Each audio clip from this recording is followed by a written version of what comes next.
Hello students. तो आज हम बात करने वाले हैं मैग्नेटाइजेशन, मैग्नेटिक इंटेंसिटी और उसका जो इक्वेशन है, मतलब मैग्नेटिक ससेप्टिबिलिटी है, कैसे मैग्नेटाइज मतलब हम कोई मटेरियल को मैग्नेटाइज करते हैं, क्या होता है, हम आज वो देखने जाते हैं। बहुत अच्छी थियरी है, ध्यान से समझना। पहले तो नॉर्मल बात आप समझो, कोई भी मटेरियल होता है, वो मटेरियल के अंदर आप देखने जाओ तो मैटर किससे बनी हुई होती है? एटम से। मैटर जो होती है उसमें बेसिकली एटम होते हैं। एटम के अंदर electrons are revolving around the nucleus.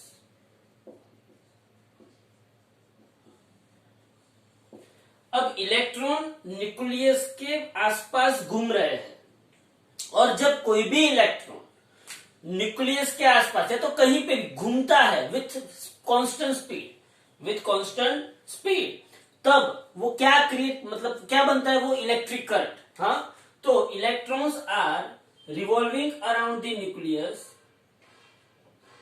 So that there must be current is flowing.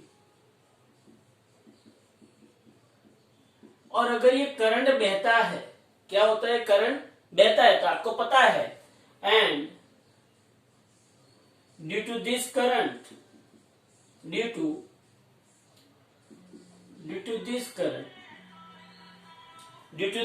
हमको क्या मिलता है?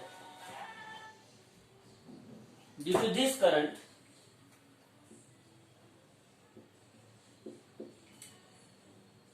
we get magnetic dipole moment, या तो मैग्नेटिक डाइपोल, क्योंकि मैग्नेटिक डाइपोल मोमेंट का इक्वेशन है m is equal to I. बोलो है कि नहीं? मतलब कि कोई भी एटम के अंदर जो इलेक्ट्रॉन्स होते हैं, वो इलेक्ट्रॉन की खुद की मैग्नेटिक डाइपोल मोमेंट होती है। उसमें भी दो चीज है, इलेक्ट्रॉन जो है वो न्यूक्लियस के आसपास घूमते हैं। इलेक्ट्रॉन न्यूक्लियस के आसपास घूमते हैं, ध्यान से समझना। साथ में दूसरी बात मैं आपको समझाना चाहूं कि इलेक्ट्रॉन अपनी खुद की एक्सिस ऑफ रोटेशन के अबाउट भी घूमते हैं। समझना ध्यान से, स्पिन करते हैं। आपने केमिस्ट्री में पढ़ा होगा स्पिन क्वांटम नंबर। हाँ, उसकी वजह से भी कुछ मैग्नेटिक मोमेंट होती है, लेकिन वो क्वांटम मैकेनिक्स का पार्ट है, तो उसको आपको यहाँ पे कंसिडर करना नहीं है। आपको सिर्फ क्या देखना है कि जो इलेक्ट्रॉन है जो न्यूक्लियस के आसपास घूम रहे हैं, पर्टिकुलर रेडियस पे आसपास ऐसे रिवॉल्व कर रहे हैं, इस इलेक्ट्रॉन की वजह से जो करंट फ्लो हो रहा है, उस करंट की वजह से क्या क्रिएट होता है? Magnetic dipoles. अब हुआ ये, there are large number of electrons in 1 mole of matter of substance. एक मोल के अंदर कितना होता है? 6.023 into 10⁻23 एटम्स। एक मोल के अंदर 6.023 into 10⁻23 एटम्स। और एक एटम के अंदर जो भी इलेक्ट्रॉन है, उन सब की वजह से क्या होता है? कुछ ना कुछ मैग्नेटिक डाइपोल मोमेंट होगी कि नहीं होगी? तो कहने की बात यह है कि अगर ये सभी मैग्नेटिक डाइपोल्स अगर सेम डायरेक्शन में आ जाए, होते हैं कैसे? रैंडम अरेंज होते हैं। कैसे अरेंज होते हैं? रैंडमली। कोई ऐसा दिख रहा होता है, कोई ऐसे है, कोई ऐसे, रैंडमली अरेंज है। लेकिन अगर ये सभी एटॉमिक मैग्नेटिक डाइपोल्स अगर सेम डायरेक्शन में आ जाए, तो वो मटेरियल क्या बिहेव करता है? एज अ मैग्नेट बिहेव करता है। समझो आप। तो हम जिसको बार मैग्नेट बोलते हैं, वो बार मैग्नेट क्यों है? क्योंकि उसके अंदर जितनी भी मैग्नेटिक डाइपोल्स है, वो सब सेम डायरेक्शन में जा रहे हैं। समझ में आ रहा है मैं जो बोल रहा हूं? अगर वो सब रैंडम होते तो एक की मैग्नेटिक डायपोल ऐसे जा रही है, दूसरे की मैग्नेटिक डायपोल ऐसे जा रही है, दोनों एक दूसरे को क्या करेंगे, कैंसिल आउट कर देंगे। हाँ, तो अगर सभी मैग्नेटिक डायपोल्स सेम डायरेक्शन में है, then and then that material will behave like magnet. तो कुछ सब्सटेंस ऐसे है कि जो मैग्नेट, जिसके अंदर मैग्नेटिक डायपोल सब एक डायरेक्शन में ही नहीं है एक डायरेक्शन में, सब रैंडमली अरेंज है। तो वो जो नॉन मैग्नेटिक मटेरियल है उसको मैग्नेटिक मटेरियल में कन्वर्ट करने के लिए, उसकी सभी मैग्नेटिक डायपोल्स को एक डायरेक्शन में रखने के लिए मुझे कुछ एक्सटर्नल वर्क करना पड़ेगा, कोई एक्सटर्नल फील्ड देना पड़ेगा, हाँ कि ना, देना पड़ेगा। तो आपको मैं जो बोल रहा हूं वो आपको समझ आ रहा है, ध्यान से समझो। अगर एक सिंपल सा मैं एग्जांपल ले लेता हूं, you all are sitting in a classroom, you all are sitting in a classroom, you all are magnetic dipoles. Consider students are magnetic dipoles, you all are magnetic dipoles sitting in a classroom. बैठे आराम से, कोई ऐसे कर रहा है, कोई ऐसे किसी को देख रहा है, कोई ये कर रहा है, कोई वो कर रहा है, सबकी नजर रैंडम है, सबकी डायरेक्शन रैंडम है। हाँ भाई रैंडम है। कोई किसी को ऐसे देख रहा है, कोई ऐसे देख रहा है, कोई नीचे देख रहा है, कोई ऊपर देख रहा है, कोई गाने सुन रहा है, कोई मोबाइल, सब रैंडम अरेंज है। ओके, तो ये कौन सा बिहेवियर हुआ, नॉन मैग्नेटिक मटेरियल का बिहेवियर। अब क्या होगा, सबको एक ही डायरेक्शन में करने के लिए, सब एक ही डायरेक्शन में कब आएंगे, सब एक ही डायरेक्शन में तभी आएंगे जब एक्सटर्नल मैग्नेटिक फील्ड प्रोवाइड होगा। क्या प्रोवाइड होगा, एक्सटर्नल मैग्नेटिक फील्ड। वो एक्सटर्नल मैग्नेटिक फील्ड मतलब हमारे केस में कौन, टीचर। जब टीचर आए, ऐसे टीचर आया,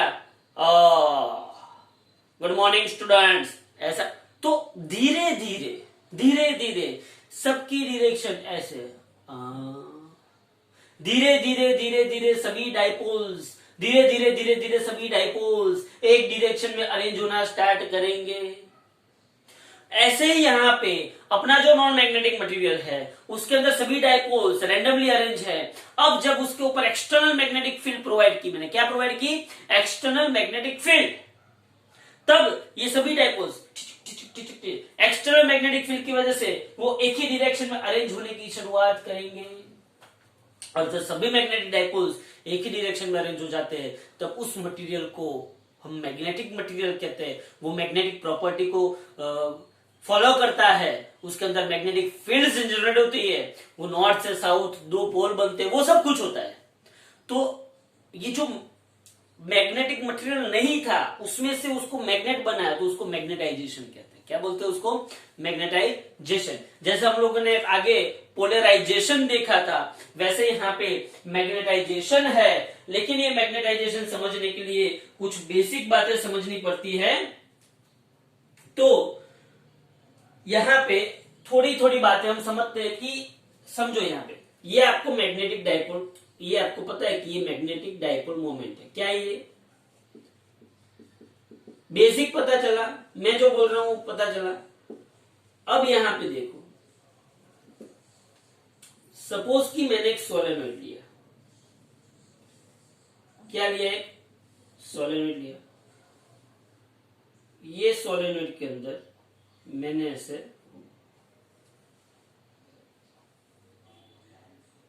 ये टर्न्स है, ओके, यहां से ऐसा है, यहां से ऐसा है। अब ये सोलेनोइड का जो अंदर का पार्ट होता है वो कैसा होता है, होलो स्ट्रक्चर होता है। कैसा स्ट्रक्चर होता है, होलो स्ट्रक्चर होता है, ओके। अब सपोज कि यहां पे मैंने बैटरी कनेक्ट की है, और यहां पे मैंने की कनेक्ट की है, ओके। सोलेनोइड का यूज क्या है, जब मैं करंट पास करूंगा तब आसपास क्या क्रिएट होगा, मैग्नेटिक फील्ड क्रिएट होगा, क्योंकि करंट पास होगा तो डिजुम मैग्नेटिक फील्ड क्रिएट होगा, वो सब हमको पता है। लेकिन बात यह है कि मैग्नेटिक फील्ड करना क्या, हाँ, मैग्नेटिक फील्ड क्यों बनाने की, मैग्नेटिक फील्ड क्यों यहां पे जनरेट करने की, या तो कोई दूसरी चीज अट्रैक्ट करनी हो, कोई आयन अट्रैक्ट करना हो तो मैग्नेटिक फील्ड जनरेट करने की। लेकिन इसका एक बहुत ही बढ़िया यूज यहां पे होता है। क्या, ध्यान से देखो, सोलेनोइड का जो ये जो सिलेंडर है, वो सिलेंडर अंदर से होलो स्ट्रक्चर होता है। ओके, तो जिस मटेरियल को आपको मैग्नेटाइज करना है, आपको क्या करना है, जिस मटेरियल को मैग्नेटाइज करना है उसका सपोज की एक रॉड शेप ले लिया। क्या ले लिया, उसका रॉड, और उस रॉड को आपने ये जो होलो स्ट्रक्चर है उसके अंदर वो रॉड यहां पे रख दिया। ओके, अब ये जो रॉड है उसके अंदर जितने भी मैग्नेटिक मोमेंट्स है, मैग्नेटिक डाइपोल मोमेंट या तो मैग्नेटिक डाइपोल, जितने भी मैग्नेटिक डाइपोल्स है, मैग्नेटिक डाइपोल्स, जितने भी मैग्नेटिक डाइपोल्स है आर रैंडमली अरेंज्ड। हाँ, सब रैंडमली अरेंज है। ओके ओके, जब मैंने यहां पे स्विच ऑन की, जब मैंने यहां पे स्विच ऑन की, ऐसे करंट बाहर, ऐसे करंट बाहर, करंट बाहर, करंट बाहर, करंट, और इसकी वजह से क्या क्रिएट हुआ, मैग्नेटिक फील्ड क्रिएट हुआ, करंट बाहर, मैग्नेटिक फील्ड क्रिएट हुआ। अब ये जो एक्सटर्नल मैग्नेटिक फील्ड है उसकी वजह से इस रॉड के अंदर की, देखो, before applying external magnetic field,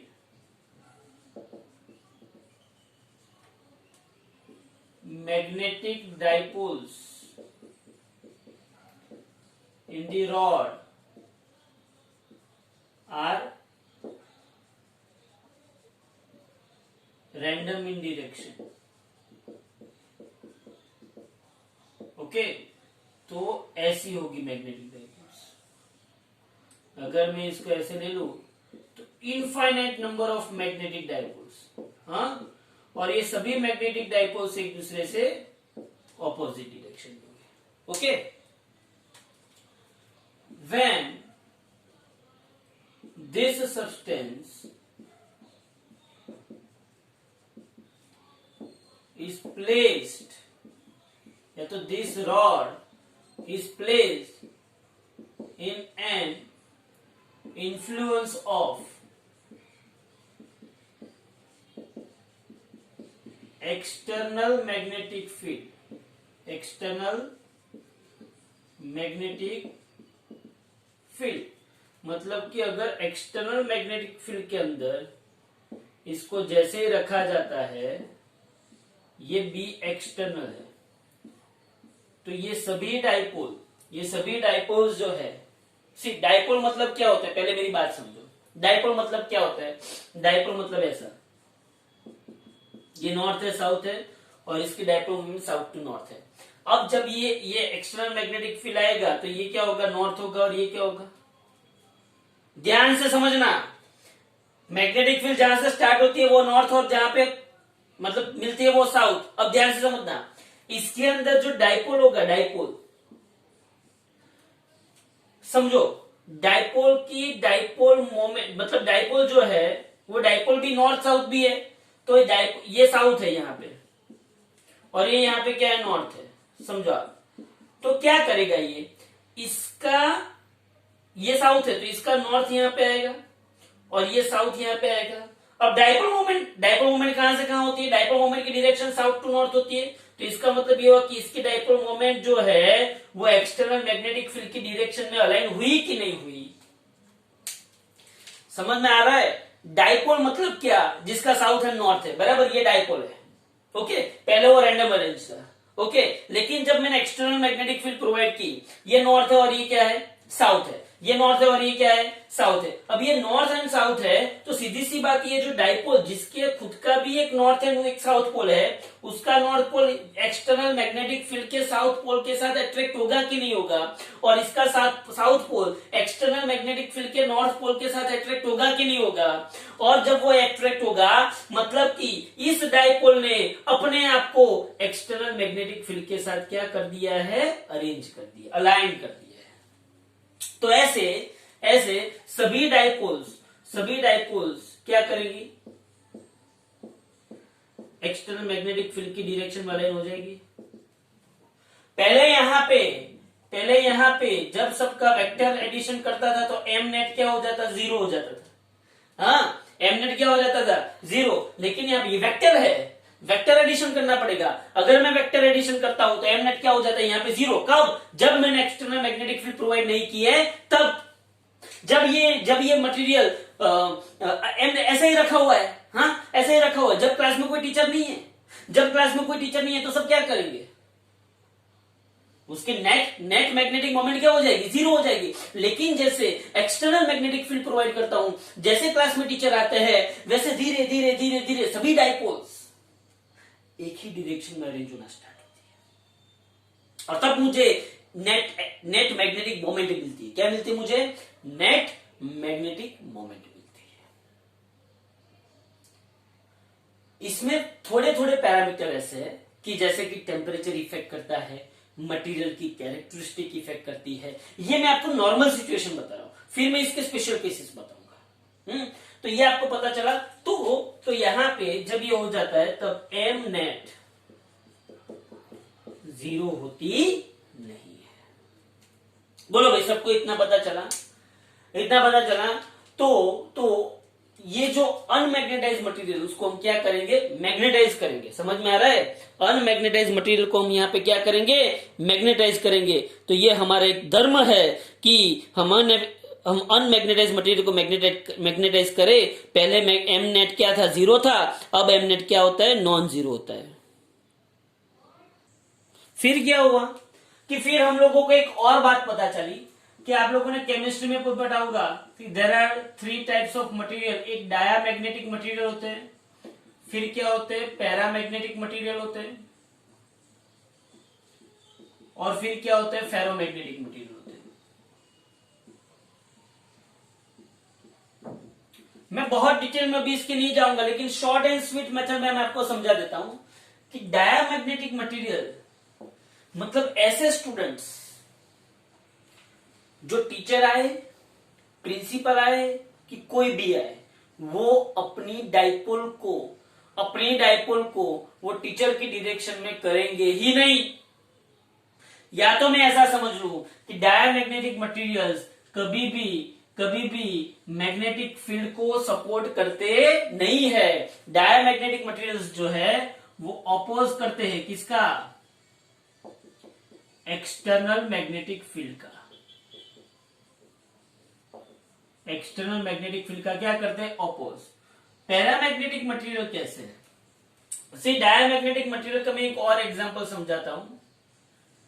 diamagnetic material का मैं और एग्जांपल समझाता हूं, जैसे कि हीलियम है। हीलियम का एटॉमिक मतलब हीलियम का इलेक्ट्रॉन कॉन्फ़िगरेशन क्या है, 1s2। मतलब कि हीलियम के अंदर जो 2 इलेक्ट्रॉन घूम रहे हैं, एक इलेक्ट्रॉन स्पिन अप वाला इलेक्ट्रॉन है और दूसरा इलेक्ट्रॉन क्या होता है, स्पिन डाउन वाला।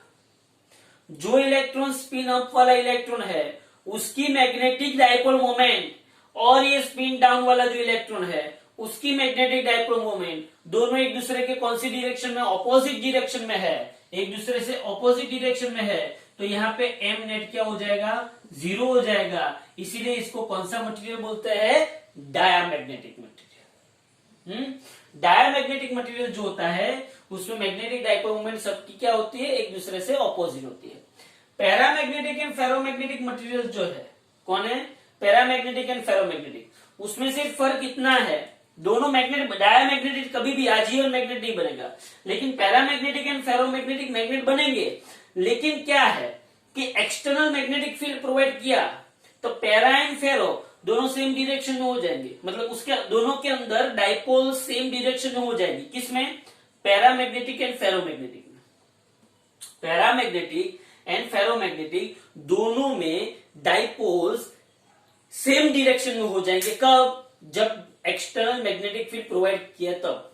लेकिन जैसे ही वो मैं एक्सटर्नल मैग्नेटिक फील्ड रिमूव करता हूं, क्या करता हूं, रिमूव, तब पैरामैग्नेटिक जो है उसकी डाइपोल्स वापिस जैसे थे रैंडम हो जाएंगी। मतलब कि टीचर गया तो वापिस सब लोग जैसे थे वैसे हो जाएंगे, कोई यूं देखने लगेगा, कोई सो जाएगा। हाँ, तो टीचर गया तो वापिस जैसे थे। वो कौन है? पैरामैग्नेटिक, मतलब वो परमानेंट मैग्नेटिक फील्ड सस्टेन करता नहीं है। जबकि फेरोमैग्नेटिक है, वो टीचर चला जाएगा फिर भी सब आदर्श बच्चे की तरह ऐसे ही देखते रहेंगे। समझ में आ रहा है मैं जो बोल रहा हूं? मतलब कि डायपोल सभी क्या होंगे? अरेंज रहेंगे, तो उसको क्या बोलते हैं? फेरोमैग्नेटिक। उसकी डिटेल आएगी, बहुत सारी डिटेल उसके अंदर, हम कायम देखेंगे, मैग्नेटिक ससेप्टिबिलिटी देखेंगे, लेकिन ये तीन बातें हमको करनी है, एक डायमैग्नेटिक, एक पैरामैग्नेटिक और एक फेरोमैग्नेटिक। लेकिन उसके पहले हम लोगों को थोड़ा मैथमेटिकल फॉर्मुलेशन करना पड़ेगा। वो मैथमेटिकल फॉर्मुलेशन क्या है? ध्यान से देखो। मैथमेटिकल फॉर्मुलेशन जो हमें करना है वो देखते हैं क्या है। देखो ध्यान से। तो पहले तो हमें एक डेफिनेशन पढ़नी पड़ेगी, magnetisation. Magnetisation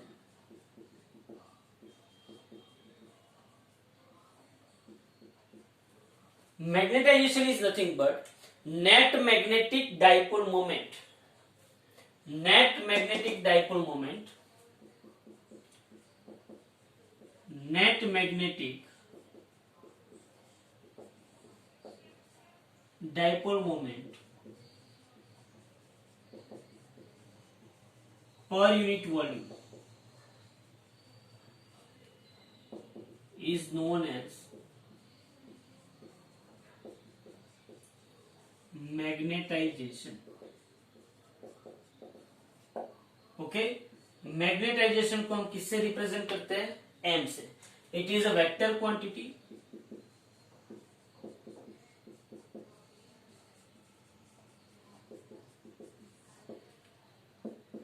its direction is in the direction of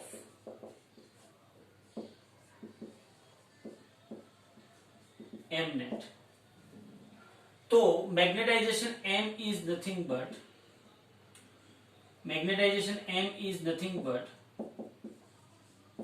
m net per unit volume. Magnetisation m is nothing but m net per unit volume. अच्छा, इसका यूनिट क्या होगा? यूनिट क्या होगा बोलो? इसका m नेट का यूनिट क्या होता है? Ampere into metre square. Ampere into metre square divided by volume, मतलब metre cube. Metre square cut, तो ये एम्पियर पर मीटर, ये उसका क्या है? यूनिट है। और इसका डायमेंशनल फॉर्मूला भी आप लिख सकते हो। बोलो डायमेंशनल फॉर्मूला क्या होगा? m0 L-1 T0 A1। तो एक किसकी बात हो गई?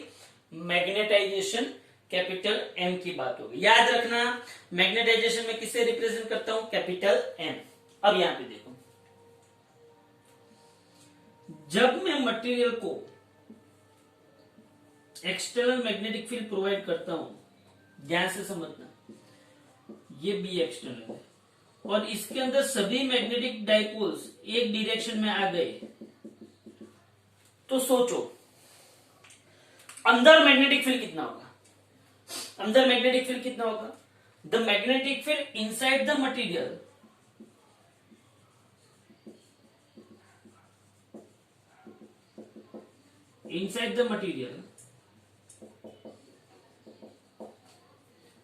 after applying external magnetic field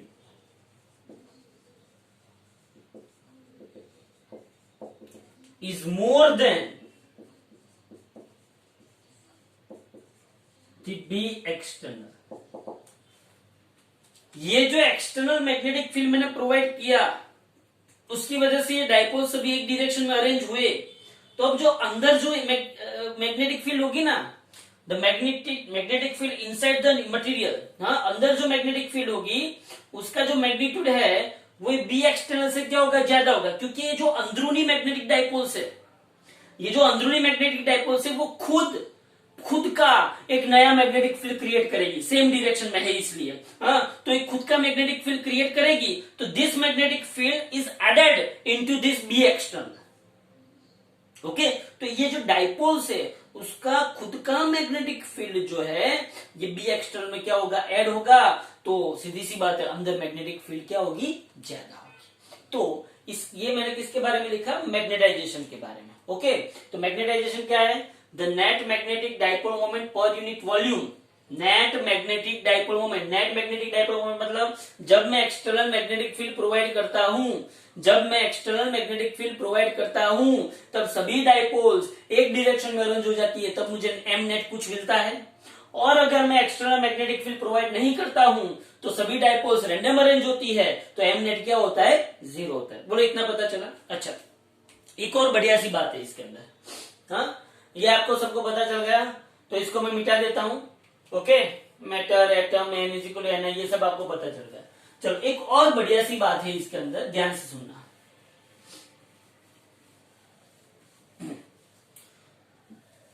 मैं आपको ऐसा क्वेश्चन पूछूं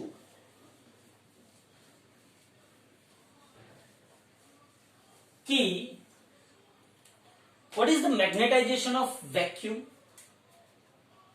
बोलो क्या करोगे आप? मैं आपको ऐसा क्वेश्चन पूछूं, मैग्नेटाइज, ये एक मार्क पे पूछा जाता है, magnetisation of vacuum is 0, why? Because, बोलो मैग्नेटाइजेशन ऑफ वैक्यूम 0 क्यों होगा? अरे मैग्नेटाइजेशन मतलब M net divided by volume. अब एम नेट मतलब सभी मैग्नेटिक डाइपोल्स जो होती है। अब मैग्नेटिक डाइपोल्स कहां से आती है, इलेक्ट्रॉन घूमते हैं, किसके अराउंड घूमते हैं, न्यूक्लियस के अराउंड घूमते हैं। न्यूक्लियस एंड इलेक्ट्रॉन का स्ट्रक्चर बनके क्या बोला जाता है, एटम्स बोला जाता है। वो किसके अंदर होता है, सब्सटेंस के अंदर होता है। वैक्यूम के अंदर एटम होता है, वैक्यूम के अंदर तो कोई पार्टिकल होता है, there is no particle. Because क्या रीजन लिख सकते हो, there is no particle in vacuum. Okay, मतलब कि मैग्नेटिक, उसके magnetisation of vacuum is not possible, magnetisation of vacuum is not possible because there are, या तो there is no any particle vacuum, so m net is 0, and that's why capital M is also 0। अब ध्यान से समझना, ये सब बात तुमने कर ली, कैपिटल एम हमने डिफाइन भी कर दिया। ओके, अब मुझे जो डिफाइन करना है वो क्या है, ध्यान से समझना कि भाई मैंने एक्सटर्नल मैग्नेटिक फील्ड प्रोवाइड किया, किसके ऊपर प्रोवाइड किया मैंने एक्सटर्नल मैग्नेटिक फील्ड। अब हमने जो बात की कि भाई सोलेनोइड है, सोलेनोइड के अंदर हम लोगों ने वो रॉड रखा, जॉन मैग्नेटाइज था।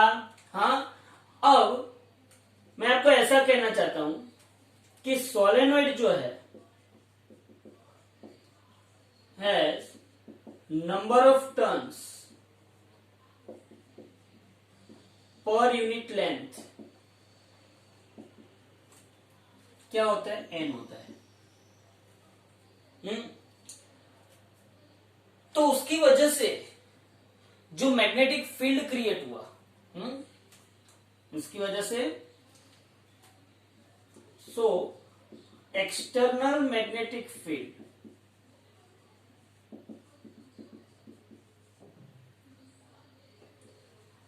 due to solenoid is, मैं उसको H बोलता हूं, एक्चुअली वो कुछ अलग है लेकिन चलो, external magnetic field due to solenoid is also, due to solenoid is, चलो उसको मैं ऐसा बोल देख सकता हूं कि B इज इक्वल टू, ध्यान से सुनना, B is equal to mu 0 into H बोल सकता हूं। रियलिटी में देखने जाओ तो external magnetic field due to solenoid B external is equal क्या था, म्यू जीरो एन आई, हाँ कि ना, हाँ कि ना, हाँ। तो इसको मैं B external is equal to mu zero H लिखता हूं, वेर, ध्यान से देखना, नई क्वांटिटी आती है H is equal to N I. क्या आती है नई quantity? H is equal to N I. ध्यान से समझना, इस क्वांटिटी को बहुत ही बढ़िया नाम दिया हुआ है, उसको नाम दिया हुआ है मैग्नेटिक इंटेंसिटी। क्या नाम दिया है इसको? Magnetic intensity. बहुत ध्यान से देखना, कहां से लाया मैं इसको, बोलो कि solenoid has number of turns per unit length small N, small N मतलब number of turns per unit length, ये तो आप लोगों को पता ही है। अब तो external magnetic field due to solenoid is B external is equal to mu zero small n, ये आपको सोलेनोइड का इक्वेशन पता है। लेकिन ये जो स्मॉल एन आई है उसको मैंने क्या बोल दिया? एच। इसको बोलते हैं मैग्नेटिक इंटेंसिटी, मैग्नेटिक इंटेंसिटी। बहुत ही बढ़िया, magnetic intensity. Now what is the unit of magnetic intensity, कोई बताएगा? हाँ, मैग्नेटिक इंटेंसिटी का यूनिट कोई बताएगा? चलो, मैग्नेटिक इंटेंसिटी का यूनिट ध्यान से समझो, ये स्मॉल एन, स्मॉल एन मतलब number of turns, number of turns per unit length मतलब small N, multiplied by electric current. तो बोलो यूनिट क्या होगा? 1/L इंटू, मतलब सॉरी 1/मीटर इंटू एम्पियर। बोलो यूनिट क्या हुआ? Ampere per metre. बोलो पता चला? तो स्मॉल, तो कैपिटल एच का यूनिट भी क्या हुआ? Ampere per metre. क्या हुआ कैपिटल एच का यूनिट? Ampere per metre. बोलो समझ में आया? Number of turns per unit length into current, तो कैपिटल एच का यूनिट भी क्या हुआ? Ampere per metre. तो इसको बोलते हैं मैग्नेटिक इंटेंसिटी। तो अब ध्यान से देखो, इसका मतलब ये हुआ, इसका मतलब ये हुआ, so we can say that, so we can say that total magnetic field in the core of the solenoid, core of the solenoid, total magnetic field B total is equal to B external plus B internal। तो B total is equal to B external कितना हुआ? B external कितना हुआ? Mu naught H, mu naught H. और B internal कितना हुआ? B internal कितना हुआ? इसकी वजह से internal magnetic field mu naught M। तो मेरे पास B total is equal to mu naught H plus M। आया कि नहीं आया? बोलो आया कि नहीं आया? मेरे पास B is equal to mu naught H plus M। याद रखना, ये बी एक्सटर्नल किसकी वजह से? सोलेनोइड के मैग्नेटिक फील्ड की वजह से। और बी इंटरनल किसकी वजह से? तो यहां पे मैं लिख सकता हूं ना, due to alignment of magnetic dipoles, due to alignment of magnetic dipoles, internal magnetic field, internal magnetic field in the material, in the material B internal is equal to mu naught M। तो ये B internal और ये B external, तो ये B is equal आपको मिल गया H plus M। क्या मिला? B is equal to H plus M। याद रखना, B is equal to mu naught H plus M। चलो एक बात बताओ, कैपिटल M का यूनिट क्या था? Ampere per metre. Capital H का यूनिट भी क्या है? Ampere per metre. अरे भाई, इसीलिए तो दोनों के बीच में एडिशन आया। अगर दोनों का यूनिट अलग अलग होता तो कभी भी एडिशन आ सकता था? नहीं आ सकता था। इसलिए B is equal to total magnetic field is equal to mu naught into H plus M।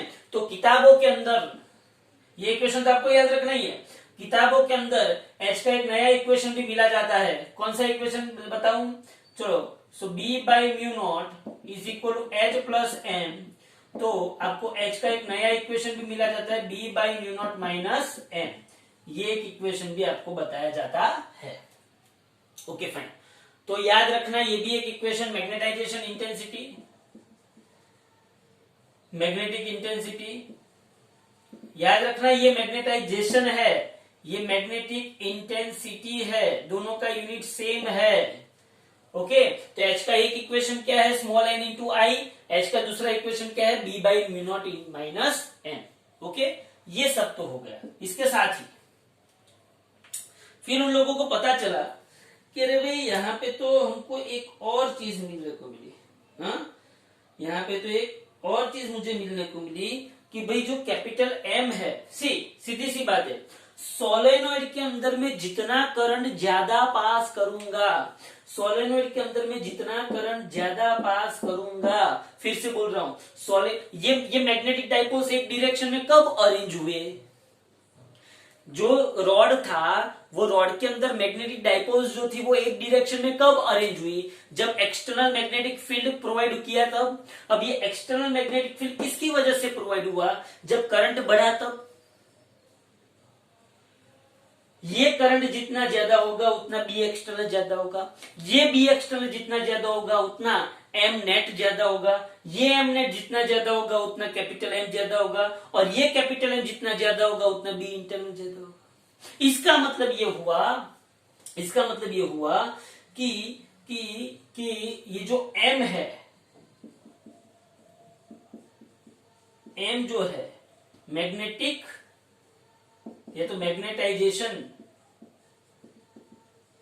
Is directly proportional to magnetic intensity. Magnetisation is directly proportional to magnetic intensity, तो एम प्रोपोर्शनल टू एच। क्या है, M proportional to H. तो इसके ऊपर से मुझे पता चला कि अगर मैं ये प्रोपोर्शनलिटी रिमूव करता हूं तो ये काई एम एच आता है। क्या आता है, काई एम एच। तो काई M is equal to capital M by H, इसको बोलते हैं magnetic susceptibility.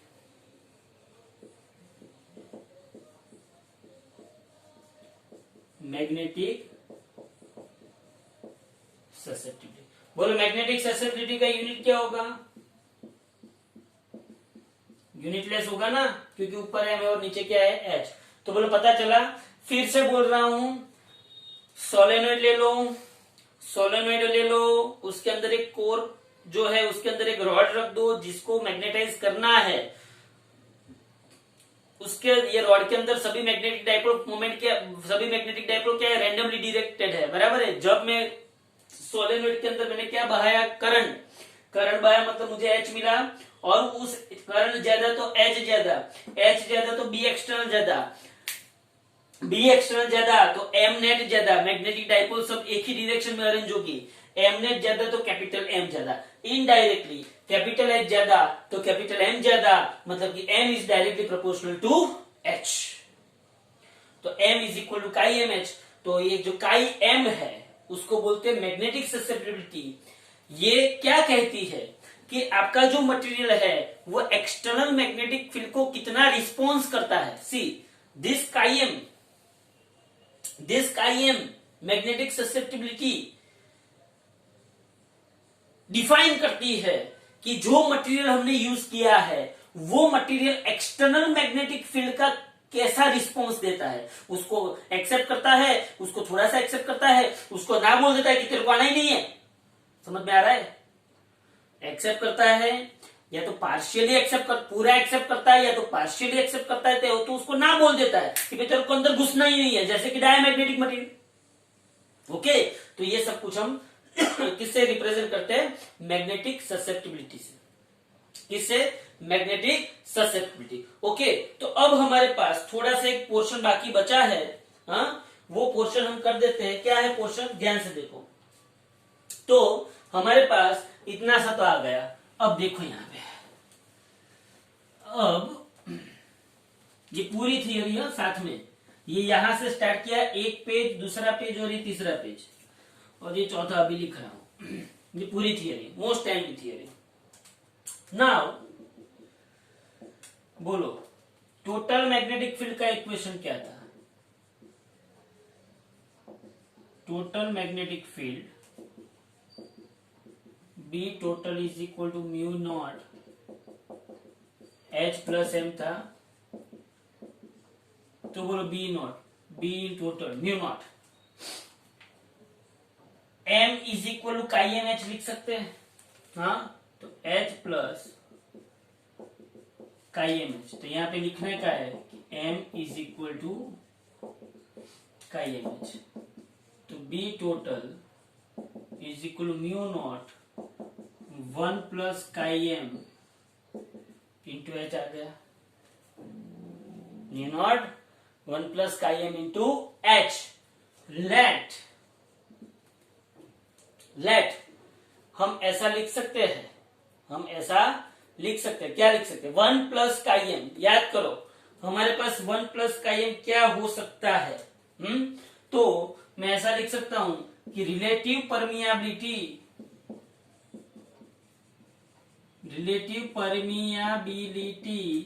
Mu R is equal to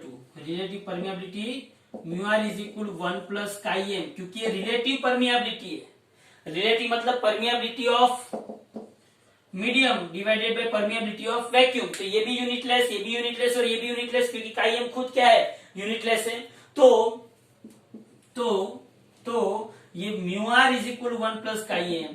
तो मैं बी टोटल क्या लिख सकता हूं? Mu naught mu R H. क्या लिख सकता हूं? B total is equal to mu naught mu R H. बोलो लिख सकता हूं कि नहीं लिख सकता हूं? आराम से लिख सकता हूं भाई। हाँ, तो but mu R is equal to mu by mu naught में लिख सकता हूं। तो B total is equal to mu naught mu अपन mu naught H. Mu naught कर, तो B total is equal to मैं क्या लिख सकता हूं? Mu H. ओके, तो यहां तक आपकी थियरी कंप्लीट हो जाती है। बहुत ध्यान से देखना ये theory. B is equal to mu H. बोलो इतना पता चला? सिंपल कैलकुलेशन मतलब सिंपल थियरी डिराइव की। ये सब बस ये चैप्टर में यही मेन इक्वेशंस है कि जो आपको काम करने हैं। Okay, thank you very much.